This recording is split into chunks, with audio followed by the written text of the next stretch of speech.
Então, gente, nós vamos começar aqui agora com a revisão do conteúdo que nós abordamos antes das férias, tá bom?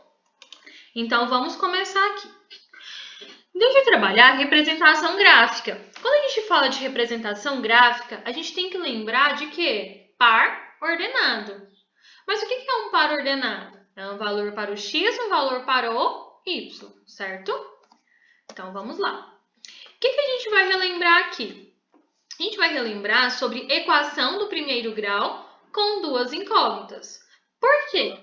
Porque quando eu tenho uma equação do primeiro grau com duas incógnitas, eu tenho dois valores, certo? E um depende do outro. Então, eu tenho um valor para o x e um correspondente para o y. Um valor para o y e um correspondente para o x, certo? Então, a primeira coisa que a gente vai lembrar lá atrás, lá no módulo 10. Como que a gente resolve uma equação do primeiro grau com duas incógnitas? Bom, para eu resolver uma equação do primeiro grau com duas incógnitas, nós precisamos ter um sistema de equações, certo? Porque aí, através desse sistema, a gente vai utilizar o método favorável. O que é o método favorável? Ou o que vocês acham mais fácil, ou o que parece ser mais fácil para resolver. Bom, para resolver um sistema de equações, nós conhecemos três métodos. Métodos da adição, método da substituição e o método da comparação. Então, qualquer sistema eu posso resolver por qualquer um desses métodos, ok? Certo. E o que mais que a gente precisa saber? Que o sistema de equações, a solução dele é um par ordenado, x e y. Grava essa parte que é a parte fundamental, porque para representar no gráfico, a gente vai ter que ter o par ordenado, porque no gráfico eu tenho o eixo x e o eixo y. Então, eu vou representar o valor do x até o valor do y. Bom, para cada valor de x será encontrado um correspondente em y, ou seja, cada valor de x vai ter apenas um valor de y. Tá, mas como que eu vou fazer essa representação gráfica? Galerinha, como que a gente vai fazer a representação desse... Como que a gente vai fazer, então, galerinha, a representação desse gráfico? Vamos lá, então. Eu coloquei aqui uma situação problema para a gente ver como é a representação desse gráfico. Então, eu coloquei assim. Imagine dois irmãos, João e Mário. Gostam muito de suco e juntos eles bebem 2 litros de suco por dia. Como descobrir quanto cada um bebe diariamente? Bom, aqui nós temos inúmeras soluções, né? Por exemplo, se o João beber 1 litro, o Mário bebe 1 litro. Mas se o João beber 500 ml, o Mário vai beber 1,5 litro. E assim sucessivamente. Então, primeira coisa, a gente vai representar essa situação por um sistema de equações com duas incógnitas, certo? Então, o sistema é a equação é x mais y igual a 2. Por quê? X representa a quantidade que João vai beber. Y representa a quantidade que Mário vai beber, certo? E a soma dos dois vai gerar o quê? 2 litros de suco. Tá, Josiane? Até aqui é tranquilo, porque eu sei que o x e o y representam dois valores desconhecidos. Mas como fazer essa representação gráfica? A gente vai construir uma tabela. Então, a primeira coisa que nós temos que saber é que essa equação pode ter diversas soluções. O que é diversas soluções? Não tem só um par ordenado, tem vários pares ordenados. Então, o que faremos, galerinha? Então, a gente vai atribuir valores para o x e encontrar o y correspondente. Então, aqui, ó, eu atribuí valores aleatórios, tá bom, galerinha? Então, aqui eu atribuí ao x. Primeira coisa que eu fiz para ficar fácil foi isolar o y. O que é isolar? Deixar ele sozinho no primeiro membro. Então, aqui está o x, certo? Aqui está o x. Certo? Então, o que eu vou fazer? Primeiro, eu falei que esse x era 0. Então, eu coloquei 2 menos 0, 0. Então, quer dizer que quando o x for 0, o y será 2. Desculpa, tá, gente? Aqui houve um erro. o y será 2. Vou colocar aqui em cima, 2. Então, quer dizer que o par ordenado é 0 e 2. Aqui eu falei que o x ia ser 0,5. Então, quando o x for 0,5, o y vai ser 1,5, porque eu fiz 2 menos 0,5, certo?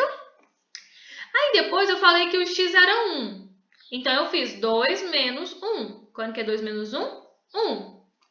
E depois eu escolhi que o x ia ser 1,5. Depois escolhi que o x ia ser 1,25 e depois escolhi que o x ia ser 2.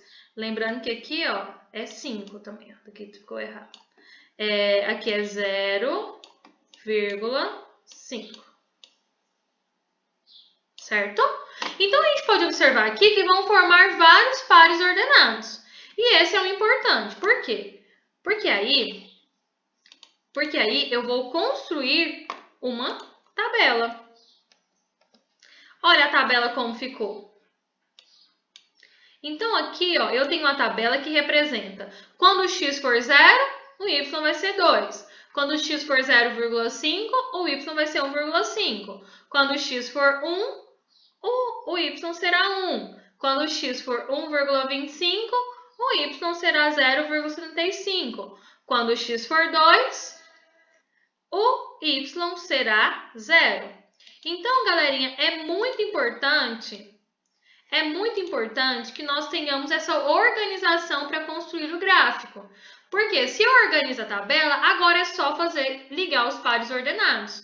Olha como eu fiz. Então, aqui, ó, 0 e 2, depois 0,5 e 1,5, depois 1 e 1, depois 1,25 e 0,75, depois 2 e 0. Então, outra coisa que eu quero que vocês observem, que os pontos que estão sobre os eixos, ó, o ponto que está sobre o eixo y é porque o valor de x é 0. E o ponto que está sobre o eixo x é porque o valor de y é 0. Então, a reta ela intersecta o eixo x ou o eixo y quando eu tenho um par ordenado, né? Em que um dos dois é 0. Beleza, galerinha? Então, aqui eu fiz um apanhado geral de como construir um gráfico. Então, nós temos um processo para construir um gráfico. Então, voltando aqui. Primeira coisa que a gente tem para construir um gráfico. Temos que identificar a equação. Identificamos a equação, nós temos que isolar o y para ficar organizado. Isolei, fiz as continhas de adição e subtração, aí eu vou representar na tabela, ok? Para depois representar o gráfico. Lembrando que quando você for para o gráfico, a gente começa do eixo x para o eixo y. E aqui, ó, não está aparecendo os pontilhados, né? Mas sempre de forma que seja um pontilhado, tá bom? Aí você marca o ponto. Por quê? Porque senão vai confundir com a reta, tá bom? Porque aí tem gente que faz uma reta aqui até aqui, outra reta aqui até... Isso não fica legal, tá, galerinha? Então, você faz o pontilhado e depois você liga esses pontos formando uma reta, ok? Beleza, galerinha? Até aqui? Então, o que nós vamos fazer agora? Agora é a vez de vocês. Então, eu vou dar um tempinho para vocês e vou auxiliando vocês aqui para vocês construírem o próprio gráfico de vocês, tá bom? Vamos construir o gráfico desta mesma equação.